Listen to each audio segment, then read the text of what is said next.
Magandang hapon Pilipinas at sa buong mundo. Tayo po ay sabayang napapakinggan sa Radyo La Verdad 1350, ang UNTV Radio. Una sa ating mga balita.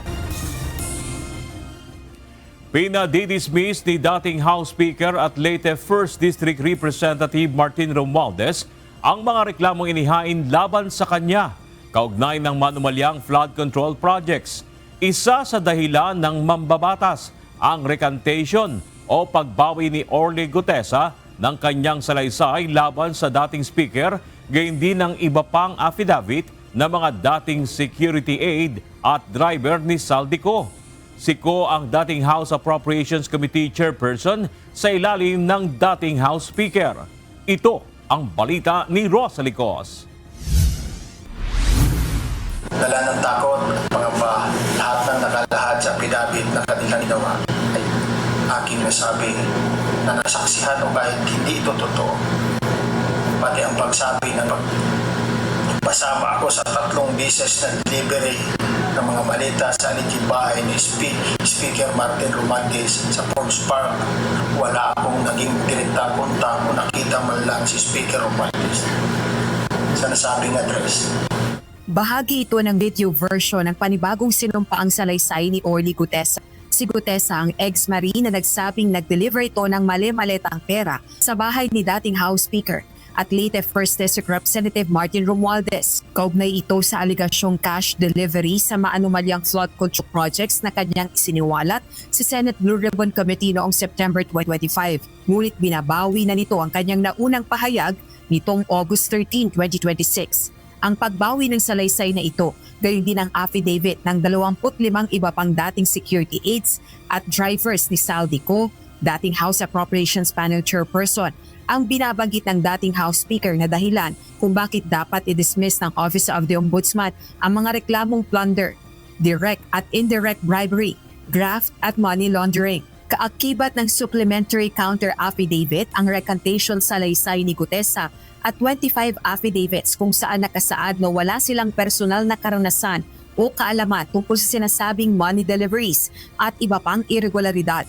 Sa nakuhang kopya ng supplemental counter affidavit na isinumite ng kongresista sa ombudsman, iginit nitong direktang pinasisinungalingan ng recantations o mga pagbawi at pagtanggi ang mismong pundasyon ng reklamo laban sa kanya. Partikular na ang aligasyong may money deliveries na ginawa sa kanya ang mga dating tauhan ni Ko. Kung ang mga ito mismo ang nagsabing walang naganap na deliveries, mawawala ng saysay ang batayan ng prosekusyon. Anya ito ang mataas na antas ng ebidensya na kinakailangan ng ombudsman bago isampa ang kaso sa korte. Dahil bumaliktad ang testigo, hindi na ito kayang patunayan ng prosekusyon. Dagdag pa rito, kung sinasabi ni Gutesa ngayong pinilit lamang siya upang idawit ang dating House Speaker sa money deliveries, hindi na ito aabot sa threshold o pamantayan ng pagsampa ng reklamo. Busod nito, hindi na dapat anya pahintulutang magpatuloy pa ang kaso sa husgado. Samantala, nakasaad din sa supplemental counter affidavit ni Representative Romualdez na ilan sa 25 dating security aides ni Saldico ang nagsabing hinikayat sila ni Attorney Levito Balicod, counsel ng 18 dating tauhan ni Ko na sumali sa tinaguriang Brave 18 kapalit ng pinansyal na pakinabang sa kabila ng kawalang personal na kaalaman sa mga paratang.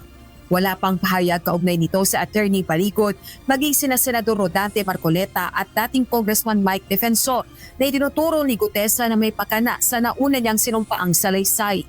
Sa pahayag naman ng Office of the Ombudsman, iginit nitong mayroon pa silang 28 testigo ng mga uniformed personnel na aktibo pa sa serbisyo. Nakahanda umano ang mga itong magbigay ng direkta at mahalagang kaalaman sa mga umano'y transaksyong sinisiyasat kaugnay ng mga reklamo sa dating House Speaker. Rosalie Cos, UNTV News and Rescue. Diyos ang aming sandigan, serbisyo publiko ang aming pinahahalagahan. Planong isulong ni Senator Panfilo Lacson ang isang panukalang batas na naglalayong patawan ng mas mabigat na parusa at multa ang mga magsisinungaling sa korte. Kasunod nito ng ginawang pagtalikod ni Orly Gutesa sa nauna nitong pahayag laban kay dating House Speaker Martin Romualdez. Ito ang balita ni Jed Neresina. Humigit kumulang 3 beses ako mismo ang nag-deliver ng basura sa bahay ni Congressman Saldico, sa Horizon Resident at sa mga bahay ni Speaker Romualdez sa 42 McKinley Street, Taguig. Mas maraming pagkakataon na nagde-deliver kami ng basura sa bahay ni Speaker Romualdez at sa bahay ni Congressman Saldico. Ito ang pahayag ni Orly Gutesa nang humarap siya sa Senate Blue Ribbon Committee hearing noong September 25, 2025. Ngunit wala pang isang taon mula nang isiniwalat niya ang umano'y pagdadala ng mali-maletang pera sa bahay ni dating House Speaker Martin Romualdez. Binawi nito ang kanyang salaysay. Sa video na nakuha ng UNTV mula sa abogadong nagnotaryo ng kanyang bagong affidavit, sinabi ni Gutesa na hinimok at nilinlang umano siya na magsalita sa naturang komite. Ginawa ko ang salaysay na ito upang ilahad ang tunay na pangyayari kung paano ako nahimok at nalinlang na magsalita sa Senate Blue Ribbon Committee noong September 24, 2025 sa ginawa nilang investigasyon patungkol sa flood control issue. Hindi na ikinagulat pa ni Senator Panfilo Ping Lacson ang pagbawi ng naunang salaysay ni Gutesa. Ayon sa senador, inaasahan na niyang gagawin ito ng dating security consultant ni dating Representative Zaldico. Hindi na rin aniya niya ipinagtaka ang recantation ng dating Marine Sergeant matapos ding bumaliktad ang ilan sa mga tinawag niyang Maleta Boys. Dagdag ni Senator Lacson, ang kaso ni Gutesa at ng iba pang Maleta Boys ay tila nagpapakita ng pagtatangkang kumita ng personal mula sa kanilang hindi umano'y pagkakasangkot sa flood control scandal. Dahil dito, nanawagan ang mambabatas para sa mas mahigpit na pagpapatupad ng umiiral na anti-perjury law upang matigil na ang negosyo ng mga nagpapabago-bago ng testimonya, lalo na kung ang target nila ay mga personalidad sa politika. Aniya, bagamat itinaas na ang parusa sa krimen ng perjury sa pamamagitan ng pagsasabatas ng Republic Act 11594, kulang pa rin ito sa implementasyon. Bilang tugon dito, isusulong ni Senator Lacson ang isang panukalang naglalayong bigyan ng mas mabigat na parusa at multa ang mga magsisinungaling sa korte. Samantala, sinabi naman ng chairperson ng Senate Blue Ribbon Committee na si Senator Erwin Tulfo na bahala na ang ombudsman sa kaso ni Gutesa. Ipapasa na lang po namin yun sa ombudsman. Yan din po yung sinasabi ko noon na taken out of context ng ilan na ayaw ko na magpa-imbestiga. Hindi po. Gusto natin ma-imbestigahan pero gusto ko natin wag lang investigasyon, accountability. Ang pinaka-fast way to hold these officials accountable, ombudsman na. Nauna nang ipinaubaya ni Senator Tulfo sa ombudsman ang lahat ng investigasyon na may kinalaman sa flood control scandal upang makatutok na ang kanilang komite sa iba pang mahalagang issue. Jed Neresina, UNTV News and Rescue. Diyos ang aming sandigan, serbisyo publiko ang aming pinahahalagahan. Masusubukan ang kredibilidad ng testigong si Orly Gutesa matapos ang pagbawi niya ng kanyang pahayag laban kay dating House Speaker Martin Romualdez kaugnay ng umano'y delivery ng mali-maletang pera sa mambabatas. Ayon sa isang law professor, maaari itong gamitin ng prosekusyon para gibain ang integridad ni Gutesa. Ito ang balita ni Dante Amento. Pag nagkaroon ka ng recantation, ano ngayon yung posibleng maging reason? Kasi papaliwanag mo yan, bakit ka nag-recant? Nawala ng matagal at biglang lumutang. Yan ang nangyari kay retired Marine Sergeant Orly Gutesa.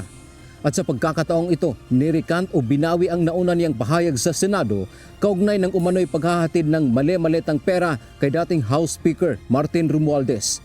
Ayon sa litigation lawyer at law professor na si Attorney Kenneth Brian Tejeo, walang patakaran sa batas na nagbabawal sa isang testigo na bawiin ang kanyang naunang testimonya at magbigay ng bagong pahayag na kasalungat nito. Karaniwan anyang nangyayari ang recantation sa mga high-profile o political na kaso kung saan ang testigo ay maaaring tinakot, binayaran o nakaranas ng matinding pressure. Pero binigyang diin niya na obligasyon ng testigo na maipaliwanag ng maayos ang dahilan kung bakit niya binabago ang kanyang pahayag upang hindi ito magdulot ng hinala sa korte. Yung recantation, it affects the credibility of the witness himself.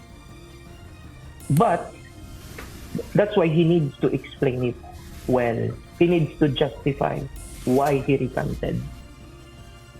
Sa pagkakataong ito, masusubukan ang kredibilidad ni Gutesa lalo na pagdating sa hukuman. Asahan na gagamitin ito ng kabilang panig o ng prosekusyon tulad ng ombudsman upang atakihin ang integridad ng kanyang salaysay sa pamamagitan ng pagpapakita na siya ay flip-fluff o pabago-bago na pahayag. Hindi lamang importante na yung isang bagay ay may testigo. Kailangan din i-assess ng court kung yung taong nagtitestify sa isang bagay ay may kredibilidad. Ang mga ganitong inconsistent testimonies ay hindi ikinalulugod ng korte dahil itinuturing itong mga senyales na hindi makatotohanan ang testimonya. Nagbabala rin si Atty. Tejeo na ang pagbawi ng testimonya hindi po nangangahulugan na absuelto na ang isang saksi sa pananagutan sa batas. Kung mapapatunayan sa pagdinig na ang saksi ay sadyang nagsisinungaling sa kanyang sinumpaang salaysay na may malinaw na intensyong manlinlang at mag-aksaya ng oras ng korte, maaari siyang sampahan at maging liable sa krimen na perjury. Nangyayari dyan, dati kakampi mo, di ba? Ngayon kalaban mo na. So ang gagawin mo, you will have to attack his credibility as a witness. Sasabihin mo, balimbing siya, wala siyang kredibilidad. Una nang minaliit ng ombudsman ang recantation ni Gutesa dahil mayroon pa silang mahigit 20 testigo. Dante Amento, UNTV, News and Rescue. Diyos ang aming sandigan, serbisyo publiko ang aming pinahahalagahan.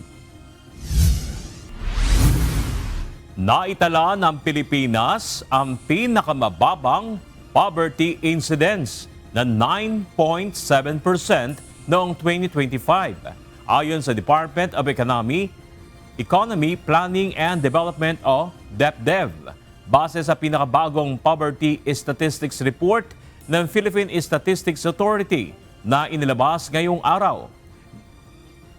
Nasa 6.5 million na mga Pilipino ang nakaahon na mula sa kahirapan sa pagitan ng taong 2023 hanggang 2025. Bukod dito, bumaba rin ang bilang ng mga Pilipino na kabilang sa mga itinuturing na mahirap mula 17.5 million noong 2023 sa 11 million na lang noong 2025. Ayon kay DepDev Secretary Arsenio Balisacan, patunay ang mga datos na nakatulong sa pagpapabuti ng antas ng pamumuhay ng mga Pilipino, ang mas maraming oportunidad sa trabaho at mga programang panlipunan ng pamahalaan.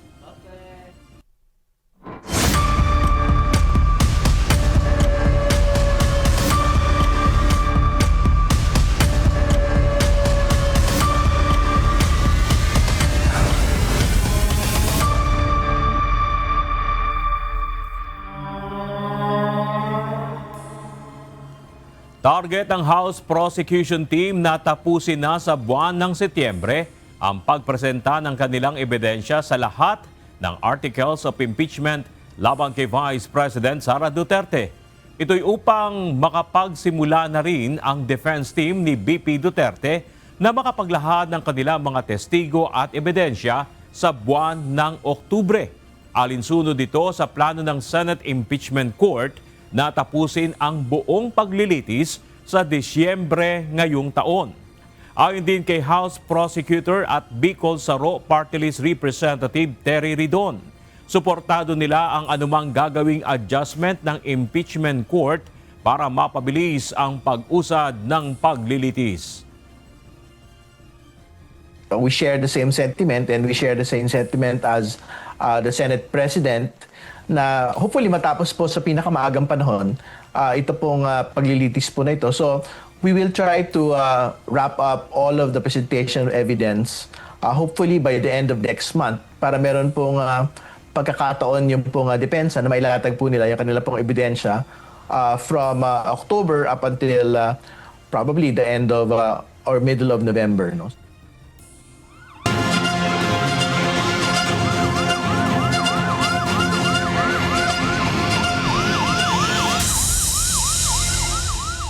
Isang ina ang humingi ng tulong sa UNTV News and Rescue para madala sa regular na check-up ang kanyang anak na may espesyal na kondisyon. Bukod sa autism, meron ding epilepsy ang pasyente. Ito ang balita ng UNTV News Rescue Responder na si Lizelle Nael. Humingi ng tulong ang isang ginang mula sa San Isidro sa bayan ng Rodriguez Rizal sa UNTV News and Rescue Team upang masamahang madala sa ospital ang kanyang anak sa kanyang buwanang check-up sa ospital.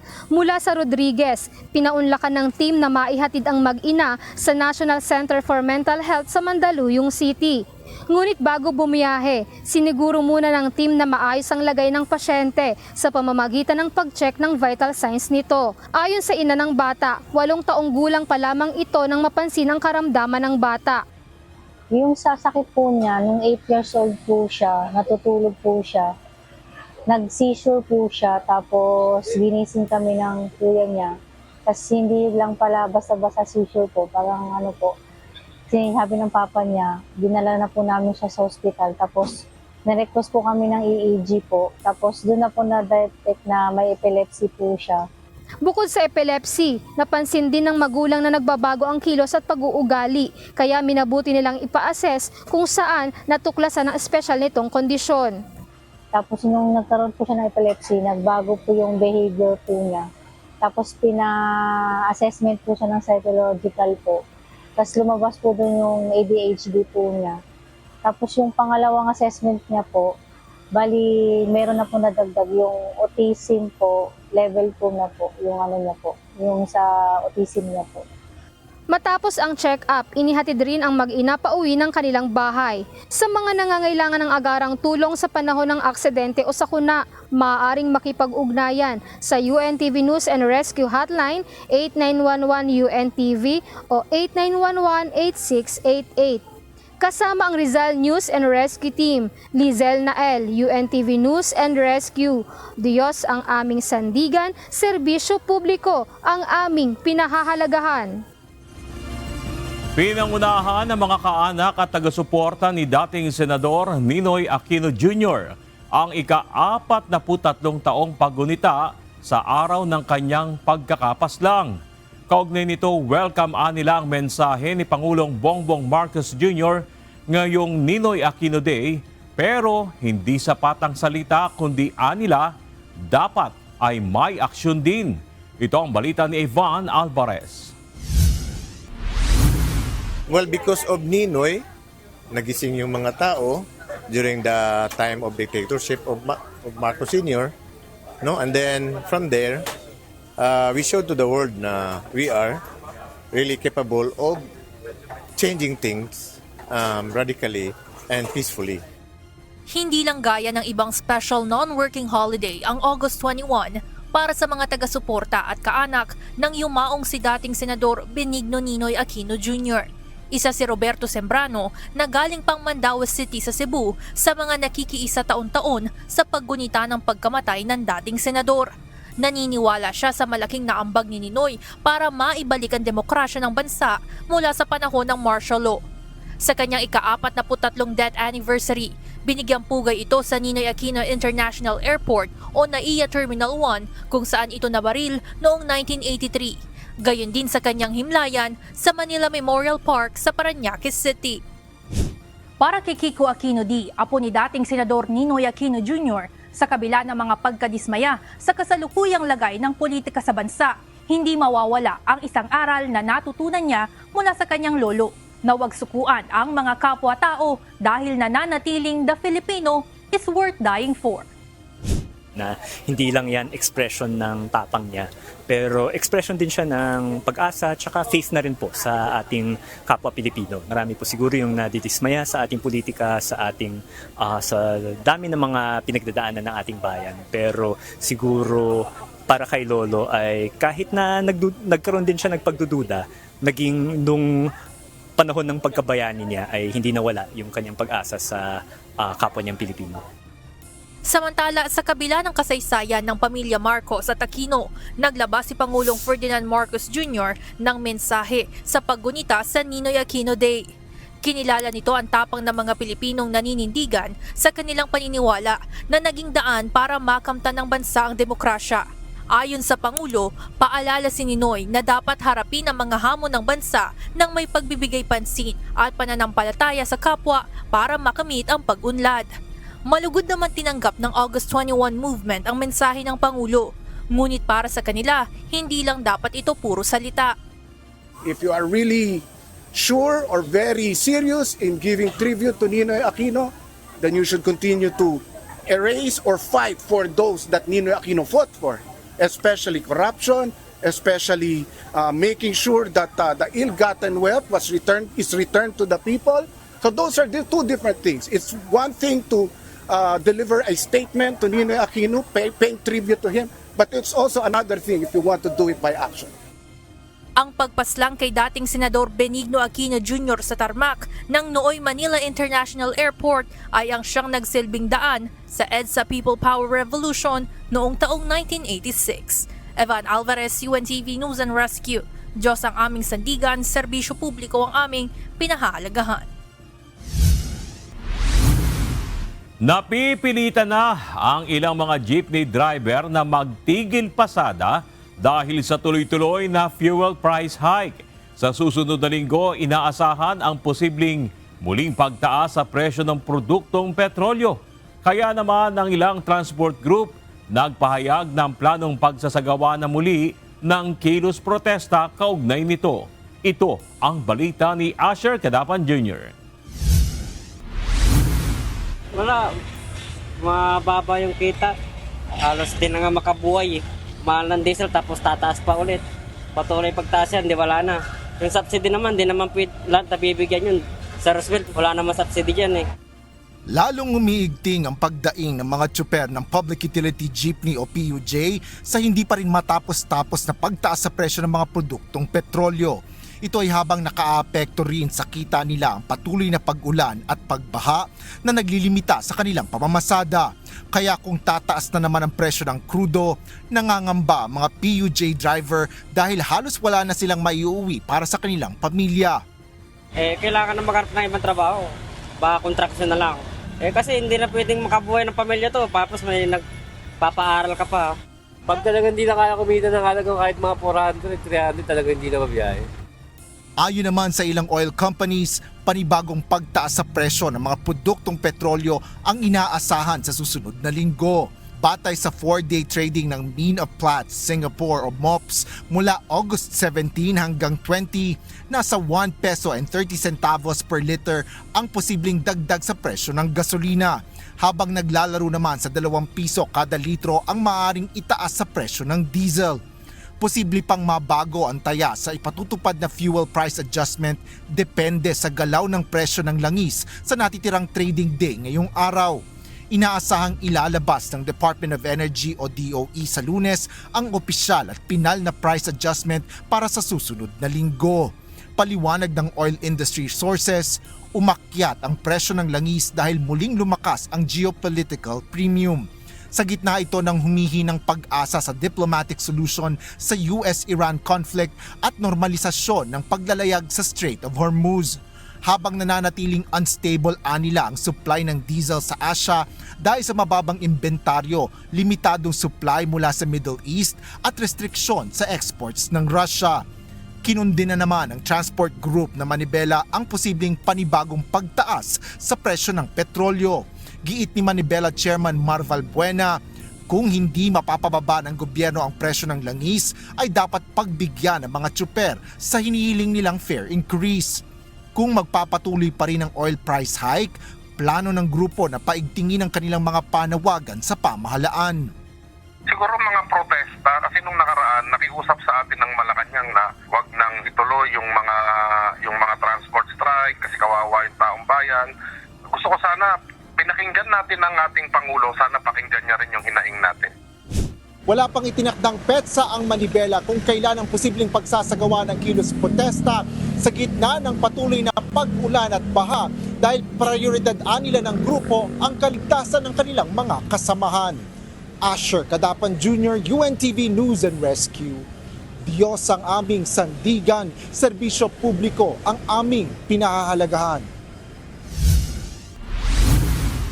Samantala, naglabas ng 27.4 billion pesos na pondo ang Department of Budget and Management ngayong araw bilang tulong sa pangangailangang medikal na mga indigent at financially incapacitated Pilipino sa buong bansa. Ayon sa kagawaran, ang pondo ay susuporta sa patuloy na pagpapatupad ng programang Medical Assistance to Indigent and Financially Incapacitated Patients o MAIFIP ang ng Department of Health. Ayon kay Budget Secretary Kim Robert De Leon, layo nitong makapaghatid ng tunay na tulong medikal lalo na ang bayarin sa ospital ng mga higit na nangangailangan. Nangangailangan ng karagdagang volunteer ang DSWD para sa pagre-repack ng mga relief goods.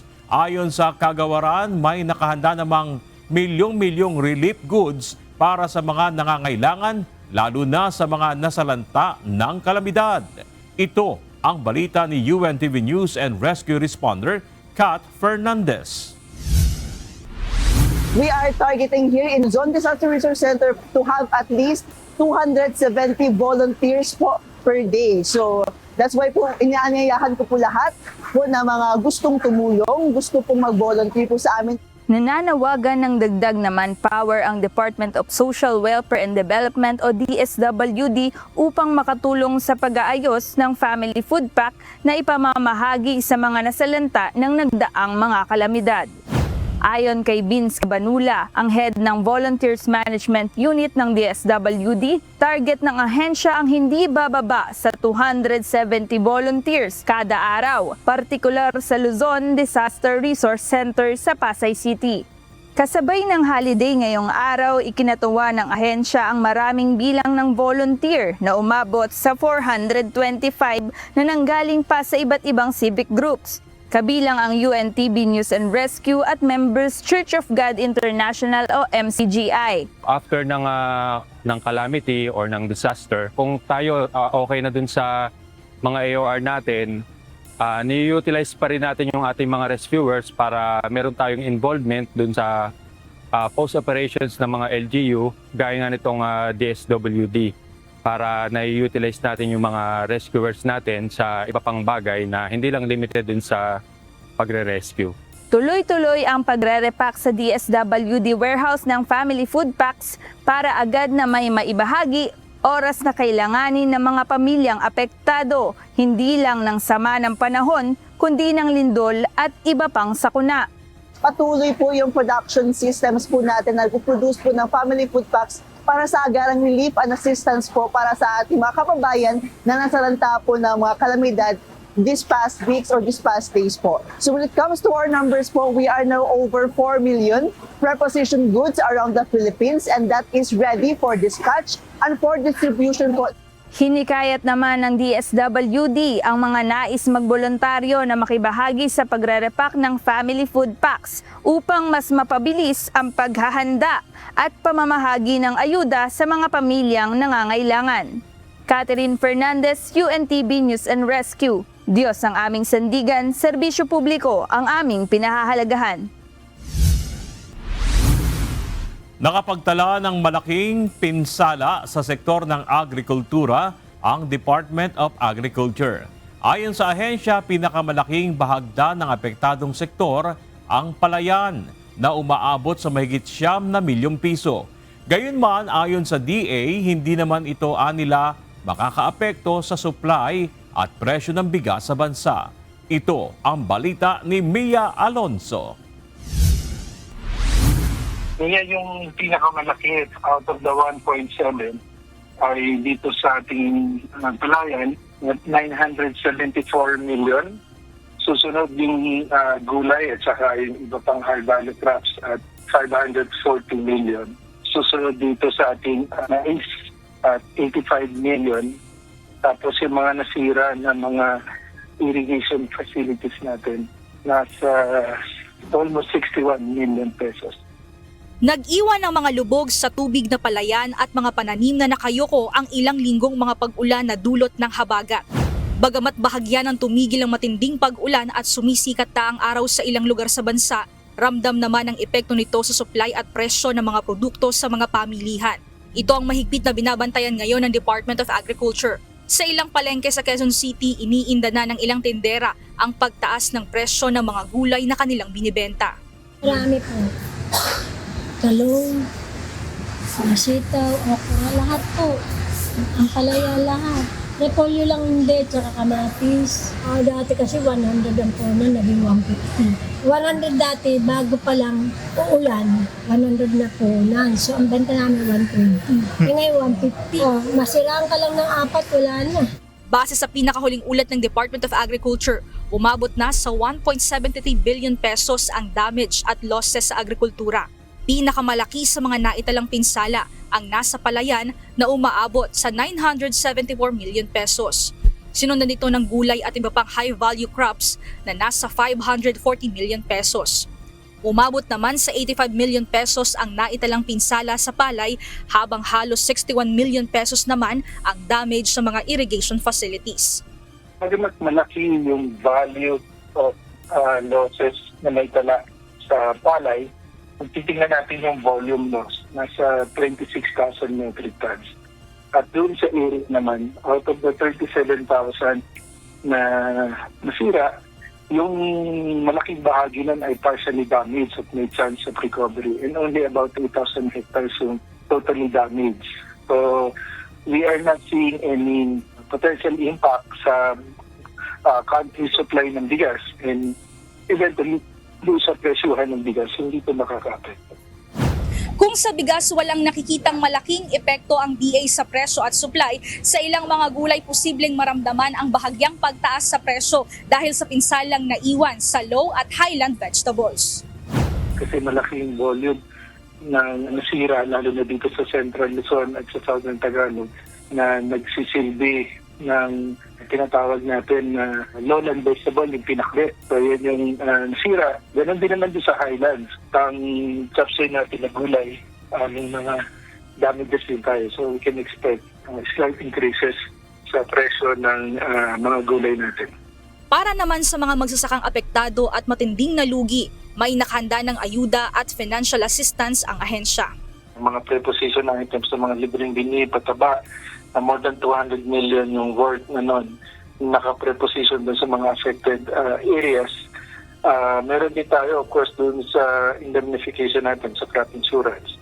Habang patuloy ang validation sa mga damage report, posible pa ring tumaas ang halaga ng pinsala na dulot ng nagdaang habagat. Nia Alonso, UNTV News and Rescue. Diyos ang aming sandigan, serbisyo publiko ang aming pinahahalagahan.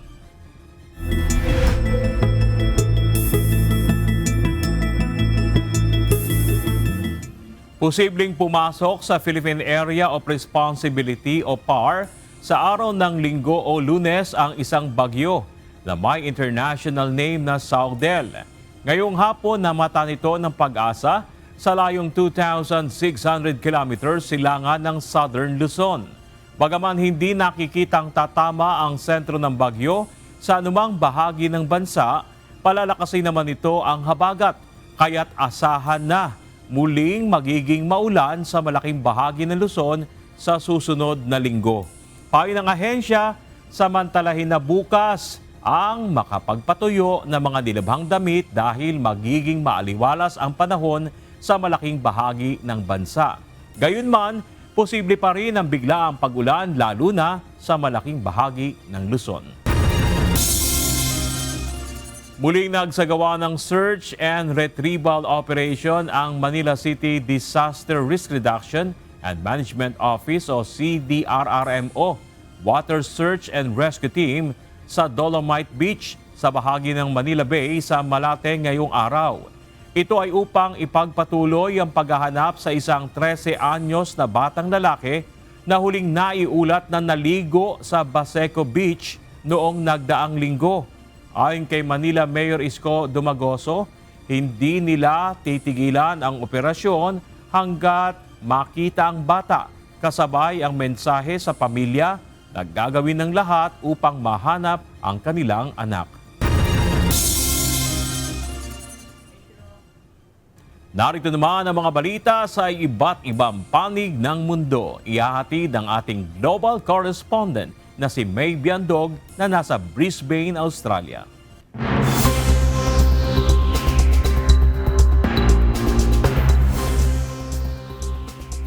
Magandang gabi naman sa inyo dyan sa Pilipinas.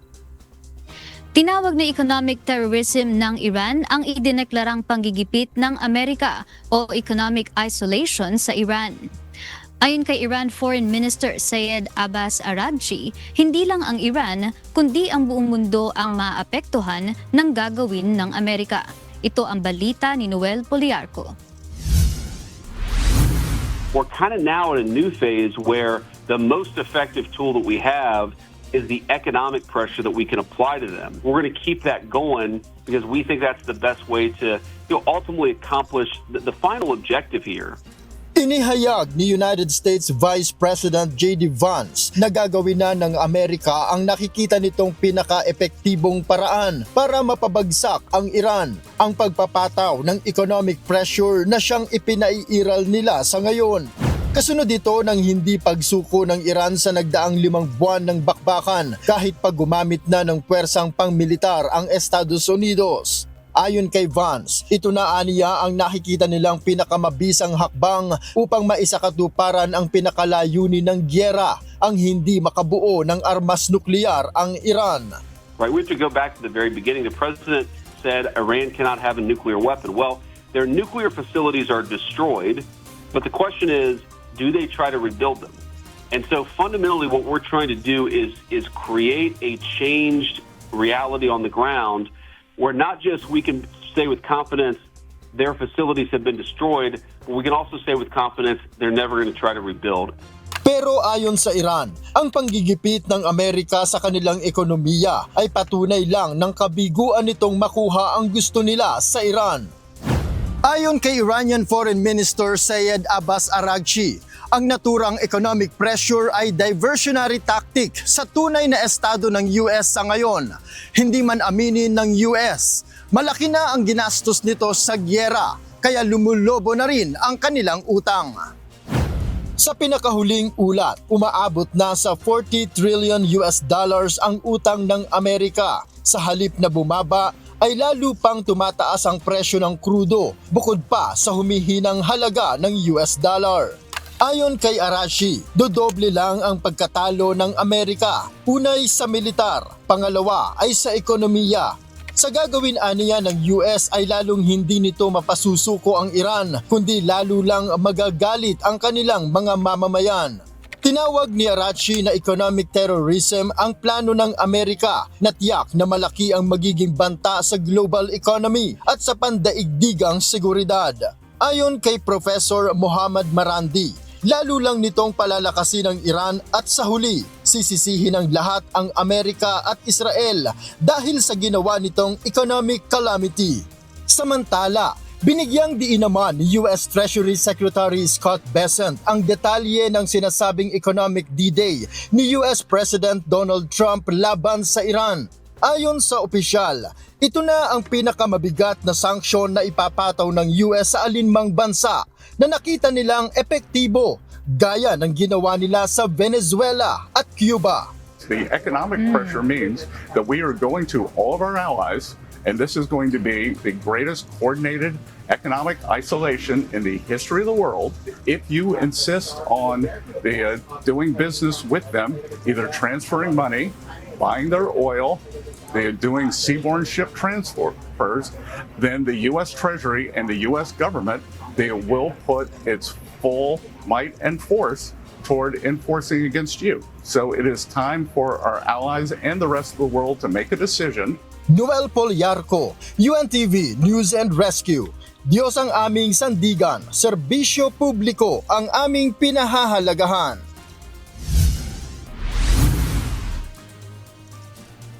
Niyanig ng magnitude 6.7 na lindol ang bansang Peru nitong Huwebes, araw sa Peru. Naitala ang sentro ng lindol 35 kilometers north ng Cora Cora District ayon sa Geophysical Institute de Peru.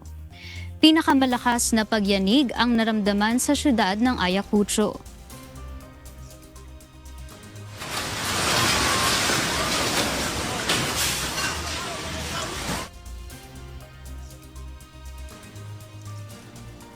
Naramdaman rin ang pagyanig sa mga syudad ng Arequipa, Ica, Cusco, Abancay at sa Kapitolyo ng Lima.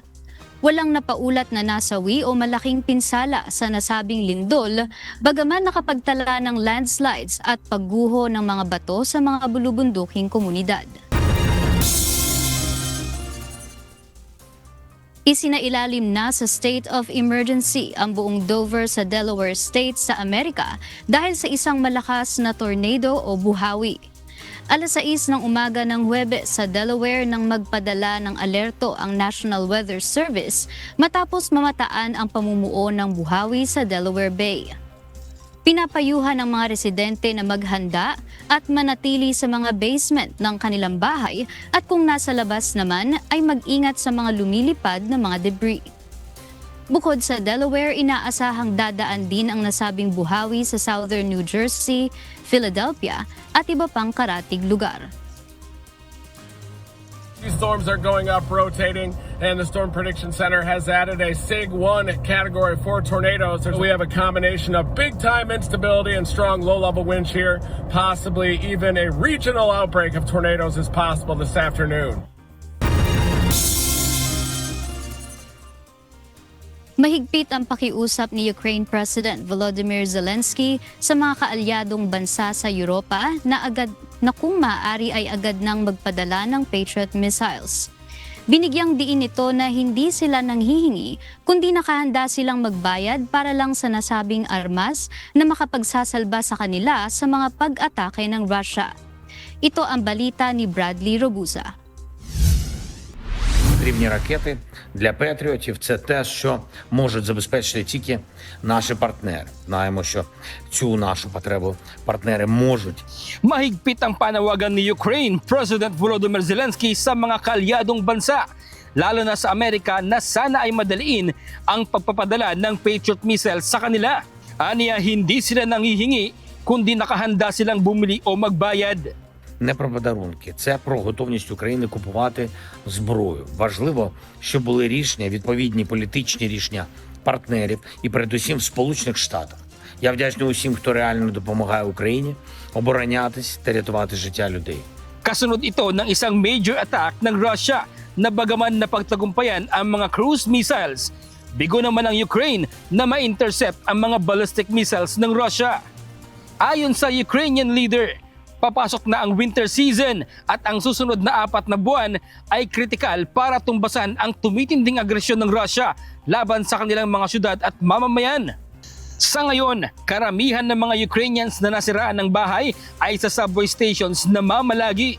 Nito lamang August 20, nasa 16 na individual ang nasawi sa pag-atake sa isang residential area sa Solomensky District. Ilan sa nadamay ay eskwelahan at isang ospital para sa mga bata.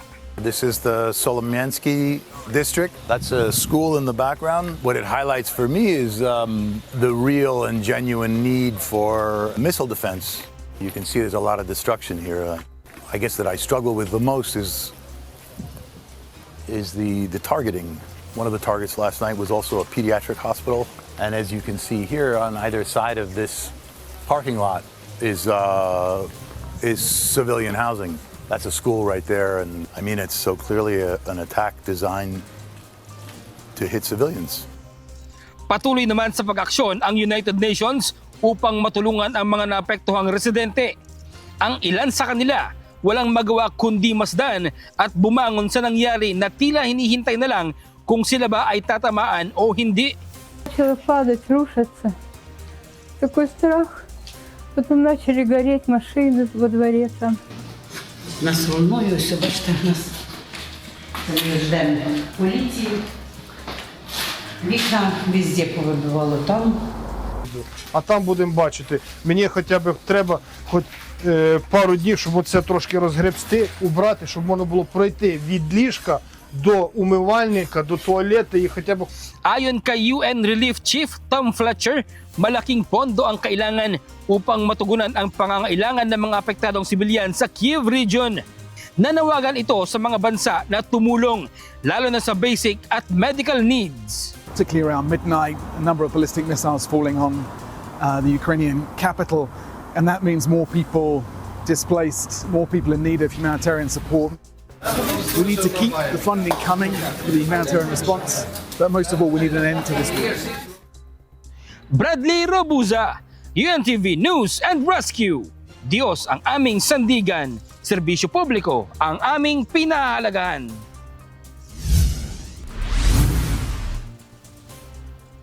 At yan ang mga balita mula sa iba't ibang panig ng mundo.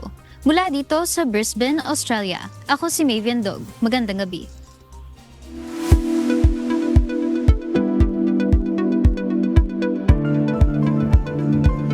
Binibigyang pugay ngayong National Hospital Week ang hindi matatawarang ambag ng mga healthcare workers sa pagpapabuti ng kalusugan ng mga Pilipino. Sa isang pagtitipon, ipinakita ng mga kawani ng kalusugan na mayroon silang ibang mga talento bukod sa karaniwang ginagawa sa loob ng ospital. Ito ang balita ni Gian Bugtong. Kapag ospital ang usapan, serbisyong medikal ang agad naiisip. Pero ngayong araw, hindi lang ang kanilang dedikasyon sa trabaho ang makikita, kundi pati ang kanilang creativity at passion sa labas ng ospital.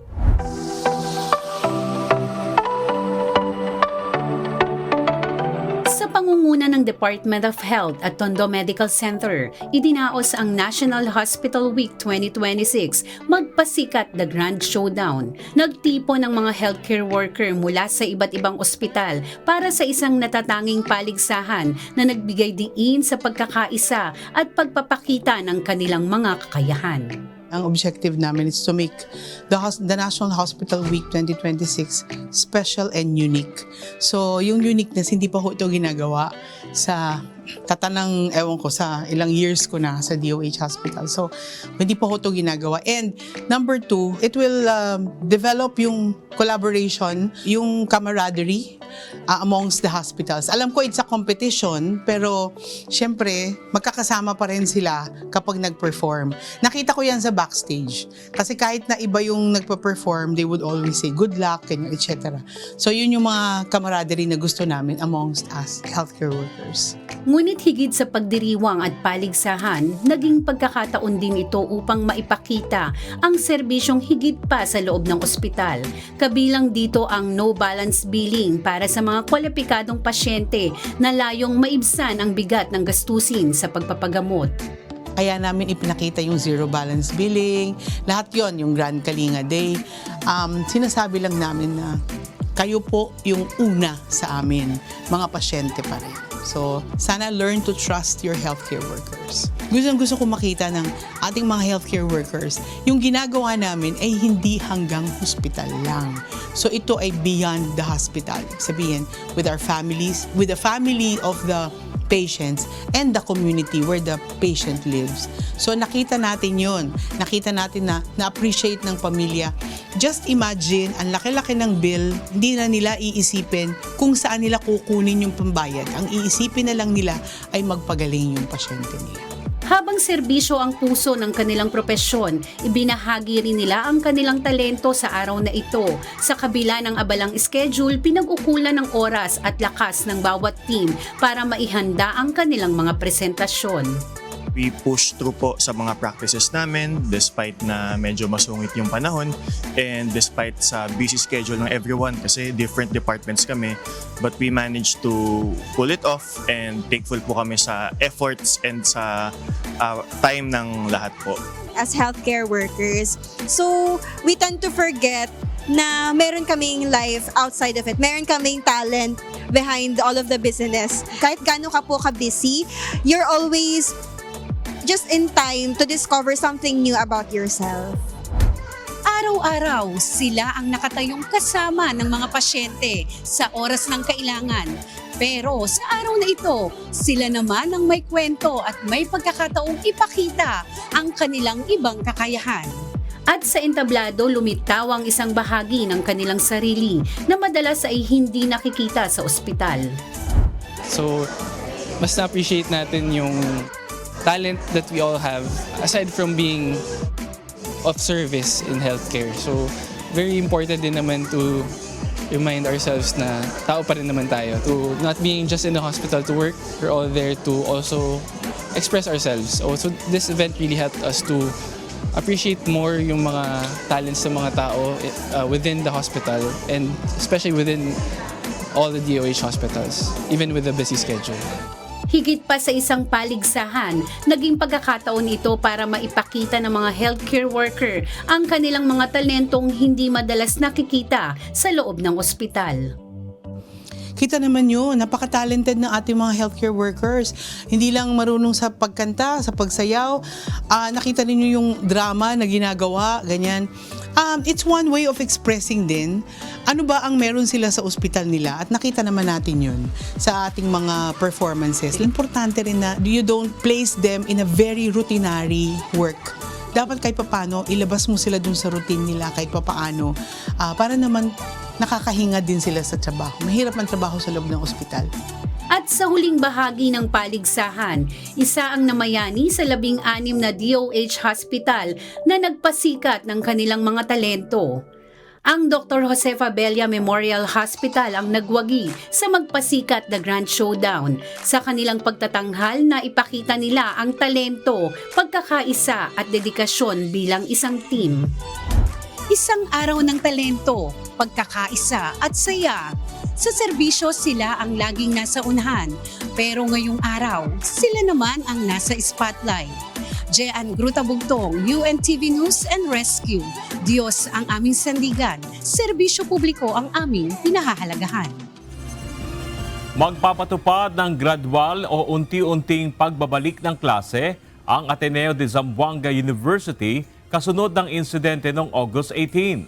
Ayon sa University President na si Ernald Andal, suspendido pa rin ang pasok sa susunod na linggo mula August 24 hanggang August 28. Punsod ito ng nagpapatuloy na pagbibigay ng psychosocial support sa mga estudyante, mga magulang at school personnel. We understand the desire for students to return immediately. A familiar routine can help in the healing process, and we do not intend to delay their return longer than necessary. The temporary suspension will allow those who need support to receive it. Samantala, mula September 1 hanggang 4 naman, inaatasan ang mga mag-aaral na lumahok sa mga non-academic activities na nakataon sa pagpapabuti ng emotional well-being, reconnection at kahandaang bumalik sa paaralan. Wala pang malinaw na motibong nakikita ang pulisya sa insidente ng pamamaril sa Ateneo de Zamboanga University. Sa ngayon ay nag-iimbestiga pa sa digital footprint ang Police Regional Office 9 kung may nang-impluwensya ba sa namaril na estudyante. Ito ang balita ni JP Nunez. Hindi po totoo yung claim na nabigyan siya ng mababang grades, kaya yun yung nag-push sa kanya. Wala rin pong issue ng bullying. And meron pa pong isa na kina-claim na meron siyang target. Hindi po namin na-establish yan. Wala pang nakikitang tiyak na motibo ang mga otoridad sa ginawang pamamaril sa Ateneo de Zamboanga University noong Martes, August 18. Ayon sa Police Regional Office 9, patuloy pang iniimbestigahan ang insidente. Sa kasalukuyan, nagsasagawa sila ng forensic sa digital footprint ng child in conflict with the law upang tukuyin kung mayroon bang naka-impluwensya dito. Ang amin pong investigation ngayon ay tumututok po sa engagement ng bata sa kanyang online po, sa kanyang account. Para makita po natin baka meron po doon na nag-trigger po para magawa niya po yung insidenteng yun po. Batay pa sa investigasyon ng pulisya, wala silang nakitang pagkukulang sa seguridad ng eskwelahan kahit na ipasok ng estudyante ang baril. na-establish na po natin na hindi po nagkaroon ng lapse or pinatupad po ng school ang kanilang security protocol ng tama. Nagkataon lang po talaga na yung bata ay nakahanap ng kumbaga butas doon sa kanilang pinapatupad na security protocol. Sa ngayon, nananawagan ang PRO9 sa publiko na wag nang i-share online ang marahas na insidente. Gayon din ang mga gumagawa ng peking account ng estudyanteng sangkot para lang makakuha ng atensyon online. Totoong insidente po yun. Hindi po ito joke. So hindi po natin ito dapat ginagawang katatawanan, hindi natin ito dapat ginagawang content. Siguro po mas dapat na makisimpatya tayo sa pamilya. Ang parents po and family ng minor ay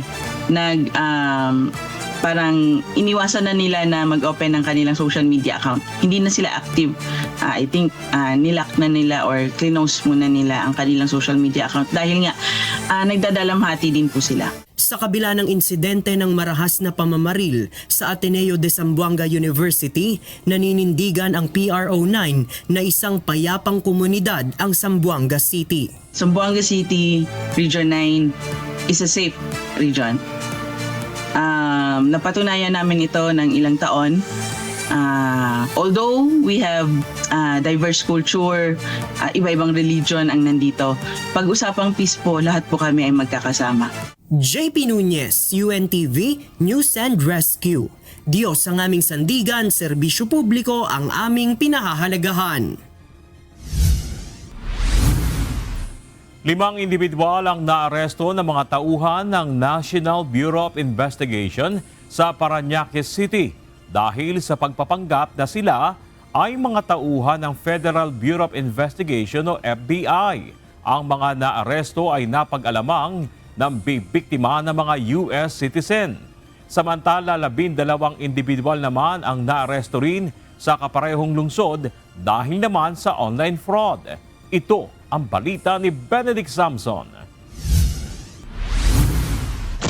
Hey! Okay!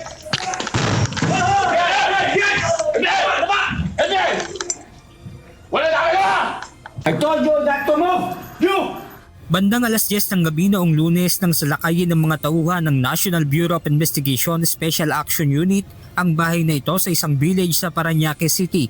Sa naturang operasyon, naaresto ng NBI ang 5 individual kabilang ang 3 Pilipino na nagpapanggap umanong taga Federal Bureau of Investigation o FBI. Pagpasok sa kwarto, tumambad sa mga operatiba ang mga jacket na may tatak na FBI. May nakita rin ng mga operatiba na pekeng FBI badge, identification card, script at computer na may naka-install na application para mabago ang accent ng isang nagsasalita. Ayon sa NBI, tinatarget umano ng mga naarestong nagpapanggap na FBI agents ang ilang American citizens. Yun ang mga pakilala niya, yun ang ginagamit niya na pamamaraan. So, we are coordinating with our counterparts sa FBI dito sa US Embassy. Posible namang maharap sa reklamong computer-related fraud at usurpation of authority ang mga naarestong suspect.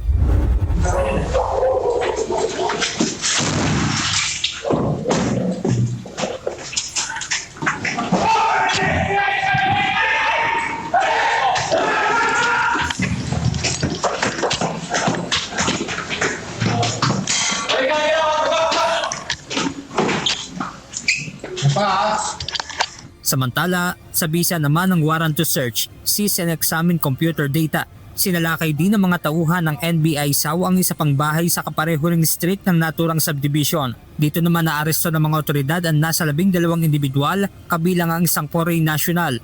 Tumambad sa mga operatiba ang ginagamit nilang cellphones, laptops at computers sa ginagawang online fraud. Ayon sa NBI, gamit ang social media, kinukuha nila ang tiwala ng isang biktima hanggang sa kalaunan ay makakuha sila ng mga personal information. Sa ngayon ay hawak na ng NBI ang mga naarestong suspect na posibleng maharap sa reklamong paglabag sa Cybercrime Prevention Act of 2012 at Data Privacy Act of 2012. Benedict Samson, UNTV News and Rescue.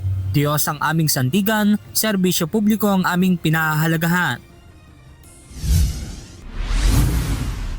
Dadaan muna sa tamang administrative process ang resignation ni dating Congressman Mikey Romero bilang isang reservist. Ayon sa Philippine Air Force, hindi agad mapuputol ang kanyang estado sa serbisyo dahil kailangan pa itong dumaan sa pagsusuri. Ito ang balita ni Ryan Lacanlale. That's why we really have to undergo this process. We really have to review this para ma-determine natin kung ano ba talaga yung magiging disposition niya. Nakabase tayo dun sa policies natin. Dadaan pa sa proseso ang resignation ni dating One Pacman Party List Representative Mikey Romero bilang Wing Commander ng Tactical Operations Wing Reserve, Northern Luzon. Ayon sa Philippine Air Force, kahit nirelinquish niya ang kanyang posisyon at retirement bilang Armed Forces of the Philippines Reservists, may mga procedure itong dapat sundin gaya ng mga regular member ng AFP. Hindi po ganun kadali, sir. So, ayun din, meron din po tayong sinusunod na policies and kumbaga yung protocol when it comes to resigning or retiring. So, ayun nga po, covered po yun ng ng ating administrative procedures na kailangan pa rin nating sundin yung tamang proseso. Kahapon naglabas ng pahayag si Romero upang formal na ipabatid ang kanyang pagre-resign at pagre-retiro. Kasabay nito ang kanyang pagre-retiro sa Armed Forces of the Philippines Reserve Force. Sa kanyang liham kay AFP Chief of Staff General Antonio Naparrete, nagpasalamat siya sa buong sandataang lakas na nakasama niya sa paglilingkod. Ngunit ayon kay Philippine Air Force spokesperson Colonel Maria Cristina Basco, hindi aplikable sa kaso ni Romero ang retirement bilang retired reservist. Lalo na at may ongoing investigation sa kanya kaugnay ng mga medalya, badges at distinctions na iginawad umano sa kanya. Hindi. Kasi as per policy, ang reservist, pwede din siya mag-retired reserve, tinatawag na retired reserve. So, kung anyone na below ng 55, hindi siya pwedeng ilagay sa retired reserve status. Dahil hindi possible yun. So, that's why this matter is still under discussion. Kaya, kailangan nga patuloy nga yung review and investigation para malaman natin lahat ng details, so that we could comply doon sa ating mga existing regulation.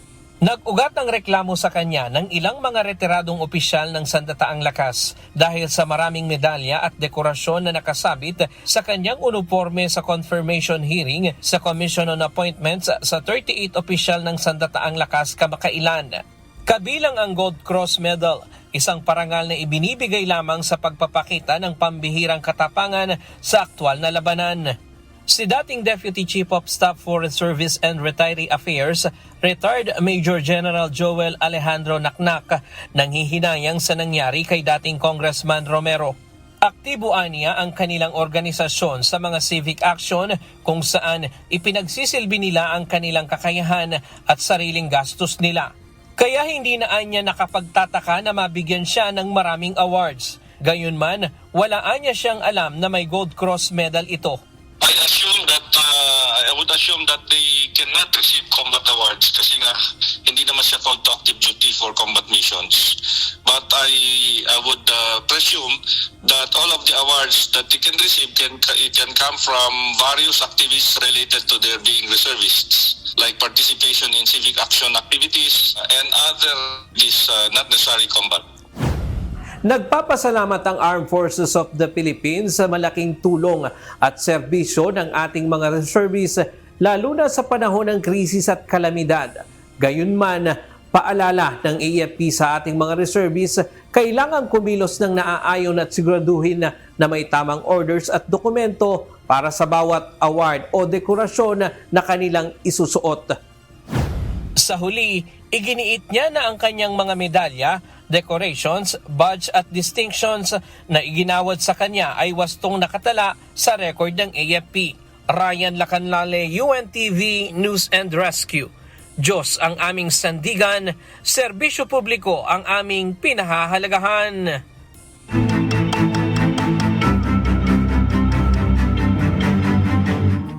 Nalubog sa buhangin ang ilang bahay sa Barangay Santa Fe sa bayan ng San Marcelino, Zambales matapos ang halos 3 linggong pag-ulan. Sa larawan, kitang bubong na lang ang matatanaw sa ilang bahay sa nasabing barangay. Bukod sa ilang bahay, lubog pa rin sa baha ang Barangay Hall at Multipurpose Hall, maging ang Santa Fe National High School, bunsod na rin ng pag-apaw ng ilog. Sa ngayon, nagsimula ng magplano ang pamahalaang panlalawigan ng mga hakbang para matulungan ang mga apektadong residente. Binuksan na ng Department of Public Works and Highways o DPWH ang isang bahagi ng Zapote River Drive sa Bacoor, Cavite. Layo nitong mabigyan ng akses sa mga motorista habang patuloy na isinasagawa ang repair sa nasabing kalsada na nagkaroon ng mga butas bunsod ng pag-ulan. Ang proyekto ay bahagi ng direktiba ni Pangulong Ferdinand Marcos Jr. sa Kagawaran na agad ayusin ang mga nasirang kalsada upang hindi makaabala at maging banta sa kaligtasan ng mga motorista.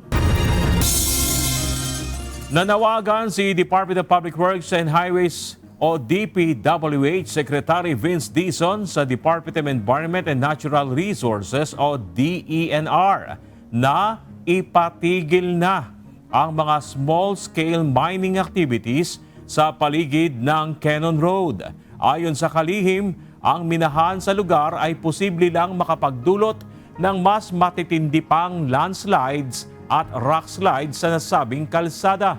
Ang pahayag ng kalihim ay kasunod ng ulat na mayroon pa ring mga aplikasyon ng small-scale mining permit para sa nasabing lugar.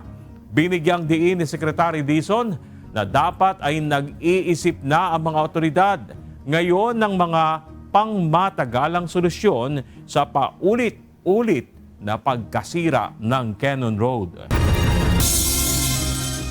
Walang naitulong ang mga flood control projects sa Hagonoy, Bulacan upang maresolba o matugunan ang baha sa naturang bayan. Ayon yan mismo kay Hagonoy Mayor Charo Alvarado at sa mga residente na lubog pa rin sa baha hanggang ngayon. Pakiusap nila kay Pangulong Ferdinand Marcos Jr. Puntahan rin sila para makita nitong personal ang kanilang kalagayan. Ito ang balita ni Nestor Torres. Dahil ngayon po baha pa rin kami, so ibig sabihin po nito, hindi po naging maganda ang implementasyon nito, bungi-bungi po ang gawa. Hindi po nagkaroon ng isang komprehensibong plano, hindi po nagkaroon ng isang magandang implementasyon, kaya po ang resulta nito, baha pa rin po ang bayan ng Hagonoy. 26 po ang barangay namin. Walang epekto at hindi nakatulong ang mga ginawang flood control project sa Hagonoy, Bulacan. Ito ang obserbasyon ni Hagonoy Mayor Charo Alvarado at mga opisyal ng barangay sa natuklasan nilang proyekto ng DPWH noon na hiwa-hiwalay at nakatenga lang. Isa sa mga nirereklamo ay ang barangay Ibawawa, Hagonoy na hanggang ngayon ay hindi humuhupa ang baha.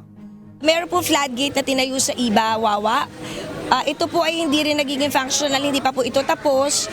So ang nangyari po, hiniling po namin sa DPWH na sana po mataas man lang yung floodgate na ito para po yung tubig sa barangay ng Palapat, Iba, San Juan, San Isidro, mga banda ng Kalumpit ay makadaloy po ng maayos. Pero kasi dahil po ito'y nakasarado at marami po mga nakaharang na sheet pile at may mga nakaharang pa rin po dito na mga gamit po ng mga bakal-bakal, na ito po yung hiniling natin sa DPWH na sana po'y matanggal.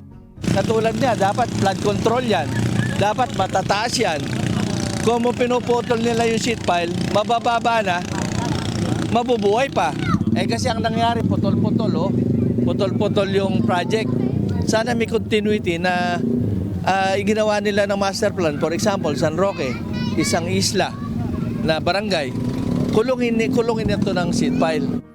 Hindi lang ang barangay Ibawawa at San Roque sa Hagonoy ang may problema. Kahit ang floodgate sa barangay Mercado na 4 na taon nang tapos, ngunit hindi rin napakinabangan kontra baha.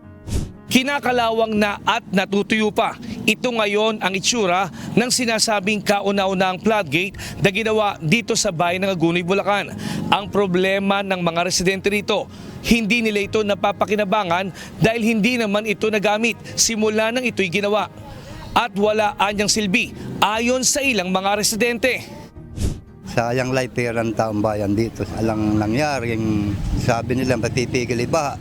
Hindi naman natigil. Pagkatapos rito, gumawa uli ng floodgate ulit ng bago. Ay, iniwanan nila nakatiwangwang. Magkakasilbi ba, hindi tinapos. Wala rin kabuluhan na yung paggagawa nila ngayon. Samantala, sa 26 na barangay na lubog sa baha, may lugar na lagpas bewang pa rin ang baha dahil sa epekto ng bagyo at regular na high tide. Maigpit na rin ang pakiusap ng mga taga-Agunoy na sana'y bisitahin o mapuntahan na sila ng Pangulo nang makita ang kanilang kalagayan at matulungan sila sa kanilang problema sa flood control. Ang iba nagawang magpaskil na ng karatula para iparating ang kanilang pakiusap na mapuntahan sila ng Pangulo ng Bansa. Mas maganda po kung bababain talaga kami dito ng kataasan po ang tubig para makita po yung tamang aktwal na kalalagayan. Nananalig po kami na darating din yung panahon na dadalawin kami ni Pangulong Bongbong.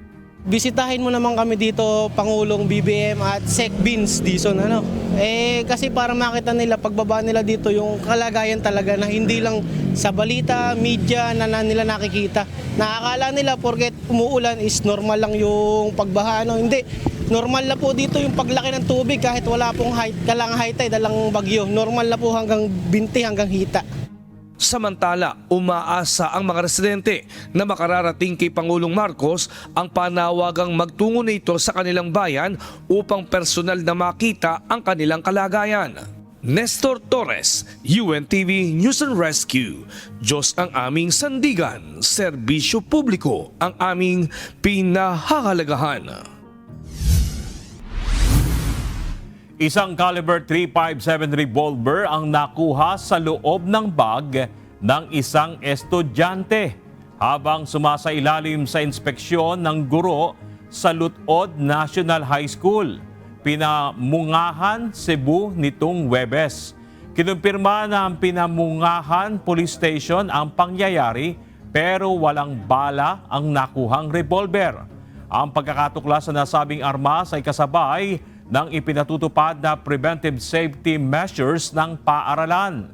Dahil minor de edad pa ang estudyante, itinurn over ito sa Municipal Social Welfare and Development Office para sa social intervention at iba pang kaukulang proseso.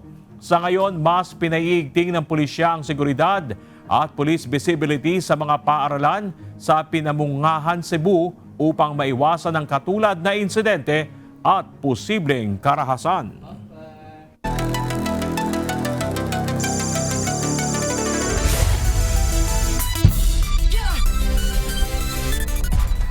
Puspusa na ang paghahanda ng defending champion na AFP Cavaliers para sa panibagong yugto ng UNTV Cup Executive Face-Off 2026. Magsisimulang muli ang umatikabong aksyon sa bagong season ng Executive Face-Off sa September 6 sa layong pa rin makapagbigay ng tulong sa mga nangangailangan. Ito ang balita ni JB Nunez.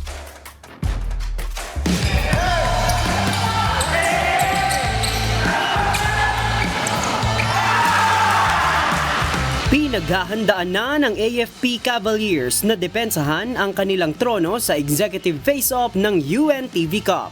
Nagsasagawa na ng team practices ang kupunan sa mga libreng oras ng kanilang mga manlalaro. Ilan siya ng first half? Tatlo yata. In the meantime, MVP scores! Noong nakaraang season ng UNTV Cup Executive Face-Off, nagawang makuha ng AFP Cavaliers ang kampyonato nang walang bahid ng pagkatalo mula sa kanilang standing.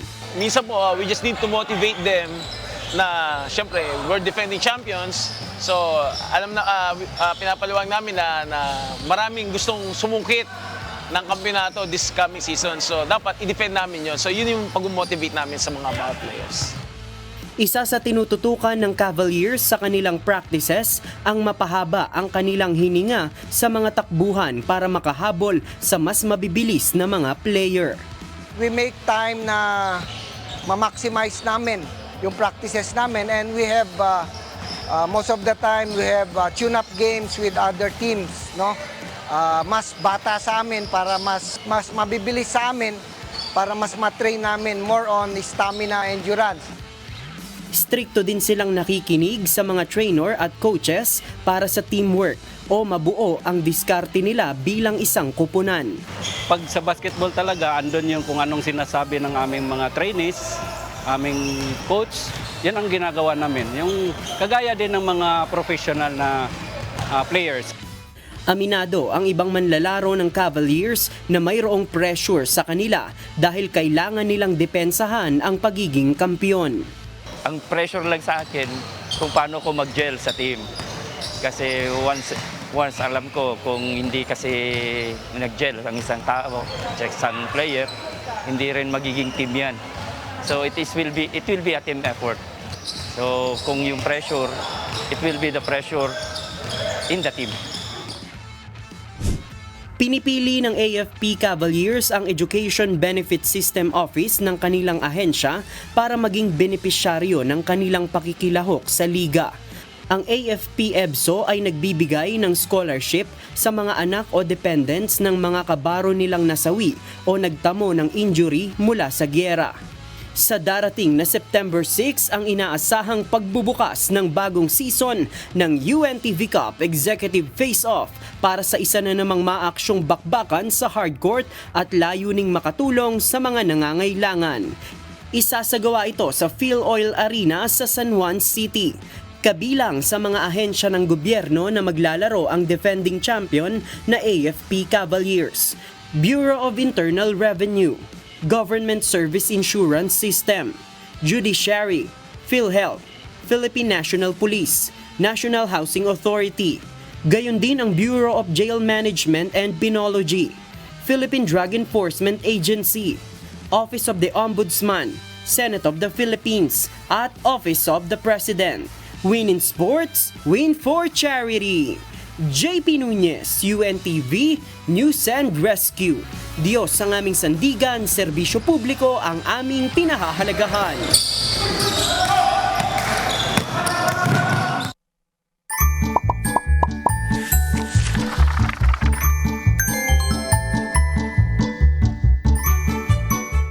Paano kung bawat flood control project na makikita mo merong QR code? Hindi QR code ng pagkain ha. Kumbaga, i-scan mo lang tapos malalaman mo na kung anong proyekto ito at lahat ng impormasyon na dapat mo malaman tungkol sa flood project na yan. Halimbawa, may bagong flood control structure sa barangay ninyo. May maliit na QR code sa tabi. I-scan mo at lalabas project name, location, project cost, contractor, start date, target completion at gaano nakalaki ang nagawa. At hindi lang yon, makikita rin sana kung saan galing ang pondo, sino ang implementing office, sino ang responsible official, at kung may delay o pagbabago sa proyekto. In fact, may mga ganitong impormasyon ng kailangang maging transparent para sa government infrastructure projects. Kabilang ang project description, location, budget, winning contractor, completion rate, project status, source of funds at actual project cost. At mayroon na ring DPWH Transparency Portal kung saan maaring maghanap ng infrastructure projects ayon sa contract, location, contractor at iba pang impormasyon. So ano ang bago sa QR code? Accessibility. Imbes na ikaw pa ang maghanap sa iba't ibang website, nasa mismong proyekto na ang shortcut papunta sa impormasyon. Imaginein mo, may nakita kang bagong drainage project. Iniscan mo, 50 million ang project cost. Yung pangalan ng contractor, target completion, December 2026, at nakalagay progress 60%. Pagkalipas ng ilang buwan, bumalik ka, iscan mo ulit, progress 100%. Pero may isa pang tanong, gumagana ba? Dito nagiging mas interesting ang konsepto. Pwedeng may before and after information. Bago gawin ang project, gaano kalalim ang baha? Gaano katagal bago humupa? At pagkatapos, nagbago ba talaga? Dahil ang isang project ay hindi sapat maging successful dahil lang natapos na. Mas mahalagang tanong, nagawa ba nito ang problemang dapat nitong solusyonan? Pero may importanteng dapat malaman. Hindi magic QR code ang makakapigil sa corruption. Hindi rin sapat na may impormasyon online. Kailangan pa ring tama ang data, regular na updated, may dokumento, may inspection at may ahensyang mananagot kapag may problema. May infrastructure transparency system na nga tayo. Pero ang tanong ay, paano natin gagawing mas madaling maintindihan at ma-access ng ordinaryong Pilipino ang impormasyon na yon? Kasi kung pera ng publiko ang ginamit, may karapatan ng publiko na malaman kung saan ito napunta.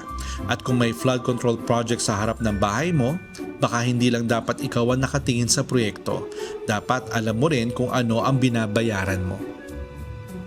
Kung may QR code ang bawat government project, anong mga impormasyon ang nais mong makita? Project cost, contractor, yung progress, o kung gumagana ba yung project na yon? Sana po may natutuhan kayo at laging tatandaan, mapalad po ang tao na nakakasumpo ng karunungan at ang tao na nagtatamo ng kaunawaan.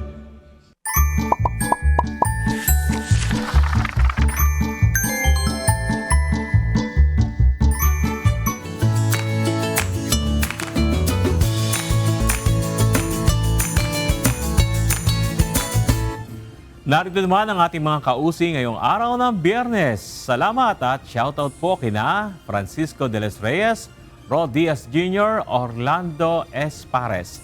Happy viewing po kay Quincel Mbile.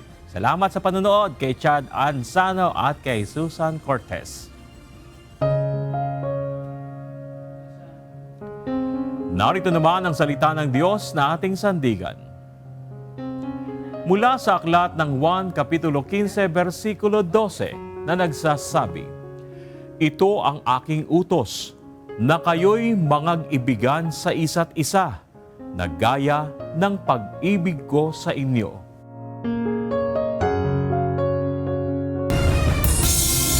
At yan ang naging kabuuan ng ating balitaan ngayong gabi. Aming nilahad ng buong katapatan kung paano namin nasaksihan.